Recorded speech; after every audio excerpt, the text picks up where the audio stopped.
What's going on, everybody? Henry Johnson here from Digital Home, and today I just wanted to come here, right? So I did an Instagram post a few weeks ago. Actually, here it is. So it says, "Are you thinking about doing a remodel?" And the whole thing is about how technology can help with your remodel. So I did three different things, and I'm going to tell them to you here today. So number one, right? One thing when people are doing remodels, especially if they're using interior designers, is designers are not big fans of TVs, and that's understandable, right? I mean, essentially, they're big black boxes on the wall. Doesn't always go with the design that a designer is trying to have. So, what we offer to people are different ways to hide that with technology. So, number one would be looking at something like the Samsung Frame TV. What the Samsung Frame TV is it's a TV, it sits on the wall, but when it's off, instead of just being a black box, you're able to put a piece of art on there. So you can upload different pictures that maybe you've taken or drawn or painted, or you can just use something that they have stock in there. Another option is to have some kind of lift. So a lot of people have probably seen different kind of lifts. They used to be very loud and annoying, but as technology has improved, they have gotten better as well. So now you can have lifts that come like out of your kitchen cabinet. You can have lifts that come out of the ceiling, and really you can do anything that you want. You can get very creative with that. So another way to hide TVs in rooms that you really don't know how you're going to put it there.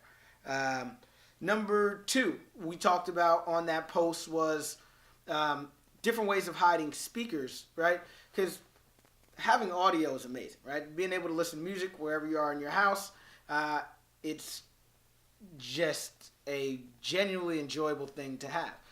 That's why Sonos is growing so rapidly in terms of their business, and now you see people like Amazon Alexa, Apple's coming with their HomePod, etc., trying to kind of combat that, because why not give some of that money too, is how they look at it. But if you're doing a remodel, why would you buy one of those kind of boxes that are just going to have to sit on your desk or your counter when you can have speakers in the ceiling or in the wall or what have you, right? So challenge with that is sometimes that doesn't meet what designers want, because maybe the speakers, maybe you have a coffered ceiling. So how do you make those speakers work? You can do invisible speakers. What invisible speakers are is they look just like this, just like sheetrock. They are invisible to the eye, but they have to have a very good sound and enable you to fit any design that you want. Also, you can do speakers that match the size of the light that you have. So if you have 4-inch can lights, you can have 4-inch speakers. And then the last thing that we talked about on that post was getting rid of wall acne, right? So I know a lot of people are probably like, what is wall acne? Well, you may not be able to see it on this post, on this. Let's see, maybe if I get a little better.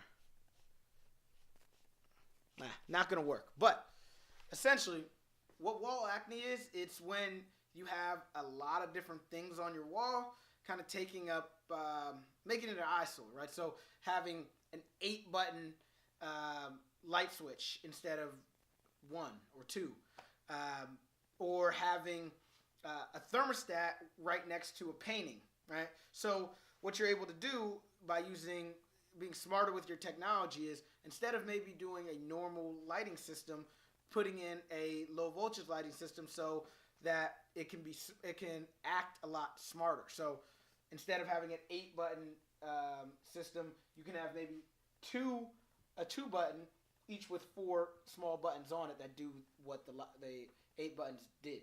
Or those buttons can get even smarter than doing what those 8 did, and have set up scenes through it, turn on music through it, or do a lot of really cool things. So just something to think about if you are already going through that process. And then also with thermostats, if you are putting up thermostats and you want the walls to be clean, maybe you're wallpapering that wall, instead of putting a thermostat there, think about maybe putting some kind of sensor that you can wallpaper as well, but will still give you the ability to know the temperature in that room and still be able to control the temperature in that room. But instead of controlling it via the pad on the wall, boom, you control it through your phone, or you control it through your voice with something like Amazon Alexa, Google Home, etc., etc. So, just a few thoughts on how you can use technology to help with your renovation. I've got a ton more, but I thought those were top of mind for me when I was doing that post. And if you comment below, we can talk about some other ones, or you can always go to our website, digihm.com, and there's a little picture of me on the bottom, and you can chat with me real time. Always down to do that. So you guys have a great day, and I'll talk to you soon. Peace.